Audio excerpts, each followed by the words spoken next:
Adam here with Brooksaw Antiques. Today we have this 1970 Facit 1620 vintage portable typewriter made in Sweden. I'm going to show you how to use the functions and make sure they all work. Up top is the adjustable paper guide. This helps you guide the page in straight. I'm going to line that up with the edge of the platen, which is the main roller that feeds the paper. This is your left margin, and the arrow on the left side will indicate where you stop at. And I'm just going to set that on 0, which is actually pretty far off from the edge. That's all right. I'm going to set the right one, I guess, right on the end for that too.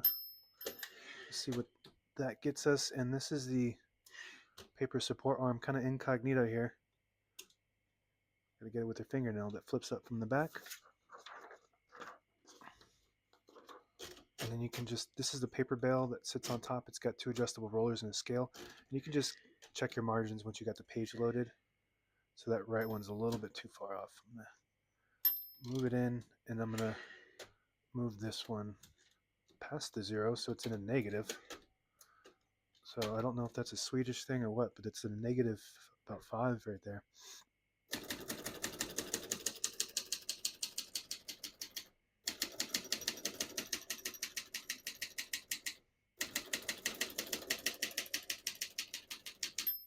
Once you hear the bell, you're at the end of the margin. Hit the slide space, gets you back to the beginning, and skips 1, 1.5, or 2 spaces. Right now we have it on single, but if you want 1.5, just flip that switch forward 1 notch. Skips 1.5, 1 more, it skips 2. We're going to keep that on single for now and finish typing.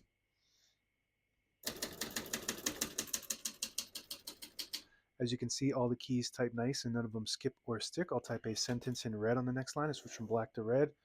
The switch is on the left side here. Flip that down to the red indicator. It prints the bottom portion of the ribbon. When you have it in the middle, it doesn't print any ink at all. It just leaves a stencil for copying purposes. When you have it up top, it prints the top portion of the ribbon, which is black. We're going to move that down for red.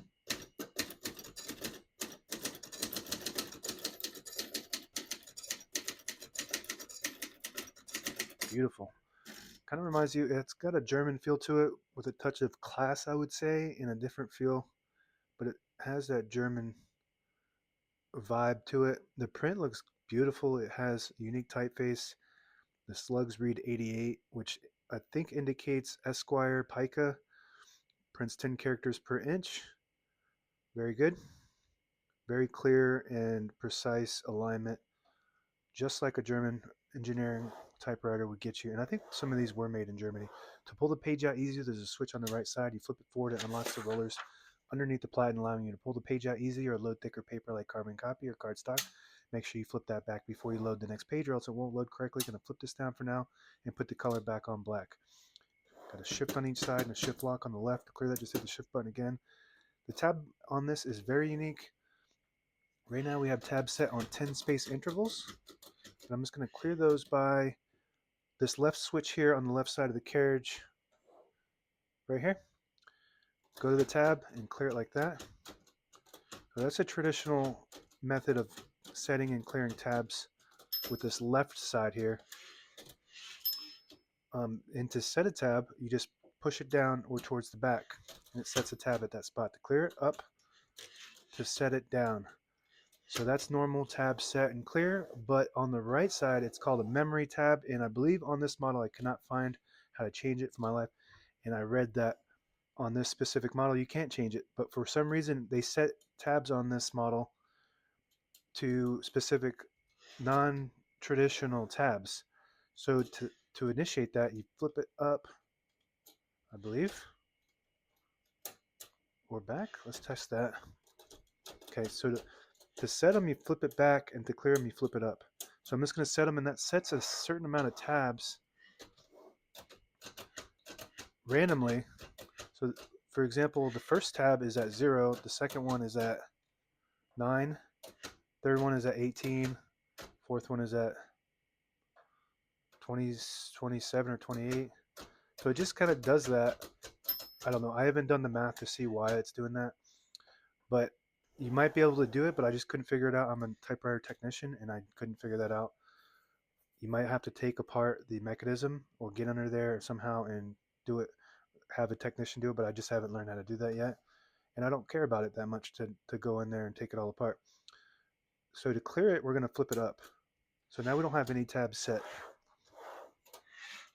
But I always like to set one somewhere in the middle to So that way when you hit the tab button, it doesn't go slamming all the way to the end, causing wear and tear. So to set the left one, you flip it down, and it's the opposite on the right side. It's just, I don't know, unnecessary to have all that. Okay, this is your margin release. When you get to the end of the right margin, there's a mechanism that blocks you from printing. Hit that. It's the margin release with the arrows going in each direction, and it'll allow you to get past that block. Very good. Backspace on the right side, very smooth and strong. And this button on the top left here, if you push it down, let's see here. I believe the word is idiocentric. This is an idiocentric typewriter. I could be wrong on that word, but it's kind of, it's got all these weird functions that are hard to figure out. This is how you lock the carriage. So you push it down and then up, and then allow it to spring up, and it will lock a carriage. Push it down and back towards the front or towards the back, you unlock it. Let's try that again. That locks it. Push it down in the back, that unlocks it. Very good. The hood pops up like this, all metal shell. All the brand new ribbon is actually loaded down on the right, but it's still pulling to the right. If you want to switch that direction, you just flip either side, like while you're typing, and it'll pull to that side like that. And you do it when it, so that's meant to reverse on its own. When it gets to the end of the ribbon, it will reverse to the side it needs to go to. And if you want to switch that manually without having to type and hold it, you just flip this like that. This is the same mechanism that an Adler will have. So you got like a Olympia mixed with an Adler on this thing. It's kind of a sleeper, but it could be one of the top machines for collectors and writers. It's really unique and well, very well engineered typewriter. Carriage release on both sides, super smooth. It rides on a rail instead of ball bearings, and you can remove the whole carriage on this fairly easily just by removing the two screws underneath here. I wouldn't recommend doing that if you're not a technician though, so I'm not going to show you exactly how to do that, but there are two screws on each side. You just remove those, and there's a spring too that you have to remove to take the carriage off, get in there and do maintenance. And that's it. Now available on eBay or Etsy. Search Brooksaw Antiques.